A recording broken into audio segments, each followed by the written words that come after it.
कहानी है एक भोली भाली सी लड़की विधि की, जिसकी एक गलती ने उसे ऐसी जगह कैद कर दिया जहाँ से मौत के बाद ही निकलना संभव था। आइए कहानी शुरू करें।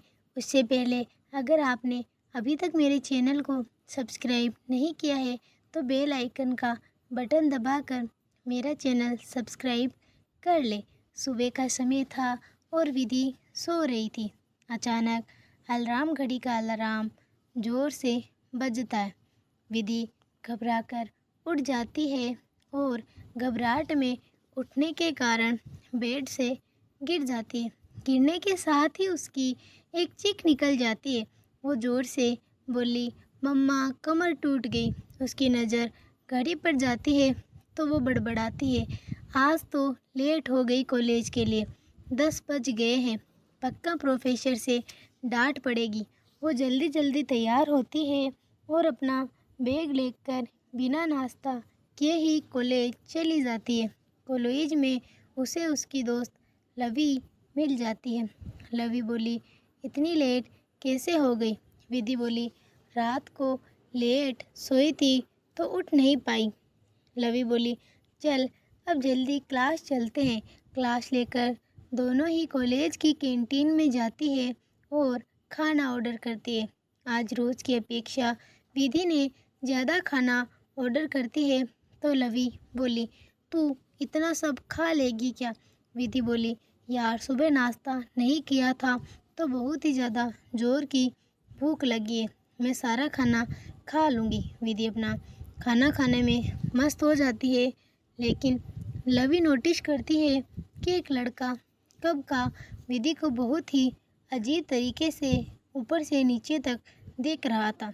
जब वो विधि को इसके बारे में बताती है तो विधि बोली, चल तेरा वहम है। दोनों खाना खाकर आगे की क्लास लेकर अपने अपने घर आ जाती है। घर जाकर विधि फ्रेश होकर नीचे हॉल में आती है जहाँ उसके मम्मी पापा बैठे हुए थे और बातें कर रहे थे। विधि उनके पास सोफे पर बैठ जाती है। विधि के पापा बोले, बेटा पढ़ाई कैसी चल रही है? विधि अपने पापा के सवाल का जवाब देती हुई बोली, पापा पढ़ाई तो अच्छी चल रही है। फिर सभी साथ में डिनर करते हैं और अपने अपने कमरे में सोने के लिए चले जाते हैं। विधि अपने कमरे में जाकर फ़ोन चलाने लगती है। इतने में उसके फ़ोन पर एक मैसेज आता है जिसमें लिखा था, हेलो। विधि ने अननोन नंबर देखकर मैसेज किया, कौन हो? उधर से कोई जवाब नहीं आता तो विधि दोबारा अपना फ़ोन पर इंस्टाग्राम चलाने लगती है। थोड़ी देर बाद उधर से मैसेज आता है, मुझे आपसे बहुत ही ज़रूरी काम था। विधि बोली, आप कौन हो और आपको मेरा नंबर कहाँ से मिला? उधर से मैसेज आया, बहुत ढूंढा तो आपका नंबर मिल गया। विधि बोली, वो तो ठीक है, लेकिन आप हो कौन और आपको मेरे से क्या ज़रूरी काम है? उधर से उस व्यक्ति का रिप्लाई आया कि मैं ज़रूरी काम आपको मिलकर बता दूंगा। आप कल शाम 4 बजे रोज़ कैफ़े मुझसे मिलने के लिए आ जाना। विधि को थोड़ा अजीब लगा कि ऐसे बिना जान पहचान किसी से मिलने जाना सही होगा, लेकिन फिर उसने कुछ सोचकर हाँ बोल दी। फिर मैसेज का सिलसिला बंद हो गया और विधि उस मैसेज के बारे में सोचते सोचते ही सो गई। अगले दिन संडे था तो सभी लोग घर पर थे। विधि काफ़ी रिच फैमिली से बिलोंग करती थी। उसके घर वाले उसे काफ़ी प्यार करते थे। वो अपने पेरेंट्स की सिंगल चाइल्ड थी। विधि के पापा ने विधि से पूछा कि बेटा आज मूवी देखने चलें, फिर वहाँ से हम लोग बाहर ही डिनर कर आएंगे। विधि बोली, नहीं पापा, आज मैं अपने फ्रेंड्स के साथ बाहर जा रही हूँ। आज विधि ने पहली बार अपने पापा से झूठ बोला था, लेकिन विधि को जानना था कि कौन है वो शख्स जिसने उसे मिलने के लिए बुलाया है और उससे ऐसा क्या ज़रूरी काम है। ऐसे ही पूरा दिन निकल गया और शाम का समय हो गया। विधि के मम्मी पापा मूवी और डिनर के लिए बाहर चले गए। विधि भी तैयार होकर कैफ़े के लिए निकल गई, उस अनजान आदमी से मिलने के लिए। विधि 15 मिनट बाद अपनी कार से उस रोज़ कैफ़े में उस आदमी से मिलने पहुंच जाती है। जब वो कैफ़े में गई तो पूरा कैफ़े खाली था, जिसके कारण विधि को डर लगने लगता है, लेकिन वो हिम्मत करती है और उस पूरे कैफ़े में एक लड़का बैठा था। विधि को आते देख वो लड़का खड़ा हुआ और बोला, आप आ गई। विधि उसे ऊपर से नीचे तक देखती है और बोली, क्या आपने मुझे मिलने बुलाया था? तो वो लड़का बोला, हाँ, मैंने ही आपको मिलने के लिए बुलाया था। विधि और वो लड़का दोनों आमने सामने की चेयर पर बैठ गए। वो लड़का दिखने में काफ़ी हैंडसम था, जिसके वजह से एक बार तो हर लड़की उससे अट्रैक्ट हो जाए। उस लड़के ने 2 कप कॉफ़ी ऑर्डर की और अपना इंट्रो देते हुए बोला, मेरा नाम वंश है। फिर वो इधर उधर की बातें शुरू कर देता है। विधि को वो लड़का काफ़ी अजीब लगा। इतने में कॉफ़ी आ गई। दोनों ने कॉफ़ी पी। विधि ने पूछा, आपको मुझसे क्या बात करनी थी? क्या ज़रूरी काम था? वंश बोला, वो सब छोड़िए, पहले हम बातें कर लेते हैं। 1 घंटे बातें करने के बाद विधि बोली, अब मैं घर चलती हूँ। तो वंश उठा और बोला, क्या हम दोस्त बन सकते हैं? विधि को इस 1 घंटे में वंश की बातें अच्छी लगी तो उसने दोस्त बनने के लिए हाँ बोल दिया और अपने घर आ गई। खाना खाकर अपने रूम में सोने गई तो फिर उसी नंबर से कॉल आया। उसने काफ़ी देर बात की वंश से और सो गई। अब उसकी फ़ोन पर घंटों तक बातें होती।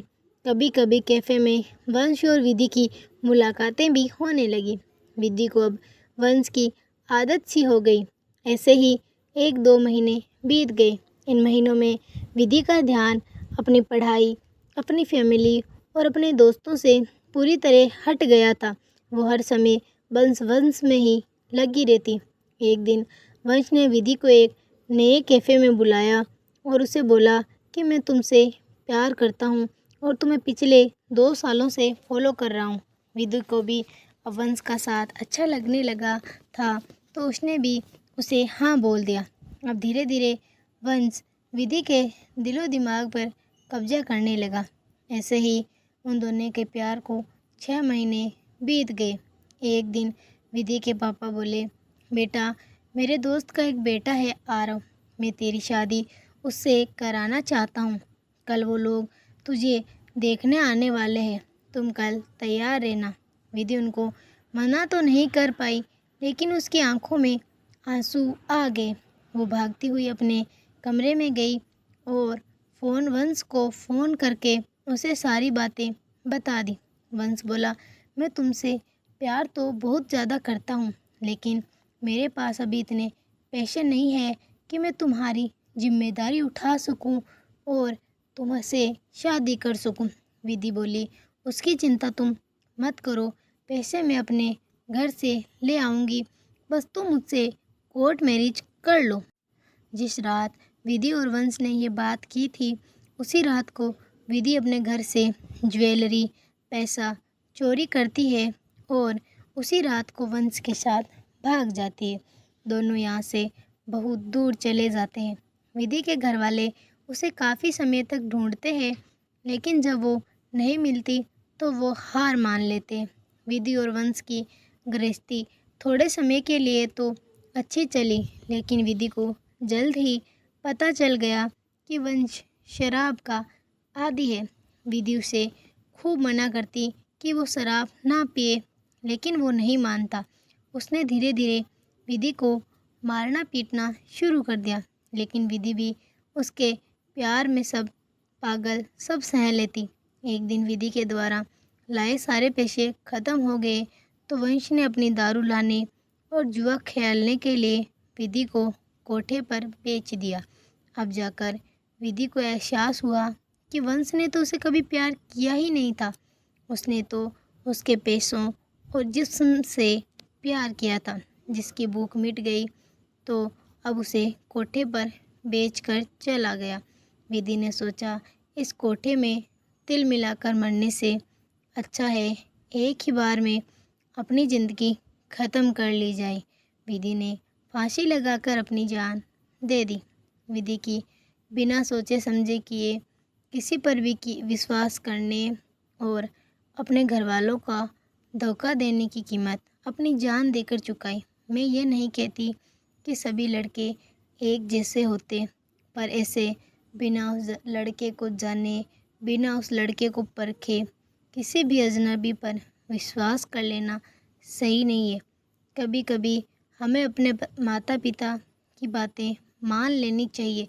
ज़रूरी नहीं है जैसा हम सोचते हैं वैसा ही आगे जाके वो रिश्ता बने हैं। अब अगर आपने मेरे चैनल को अभी तक लाइक नहीं किया है, शेयर नहीं किया और सब्सक्राइब नहीं किया है, तो प्लीज़ मेरे चैनल को लाइक कर ले, शेयर कर ले और सब्सक्राइब कर ले। आज के लिए इतना ही। मिलते हैं एक नई स्टोरी में। तब तक के लिए bye. Stay happy, stay safe, stay thank you.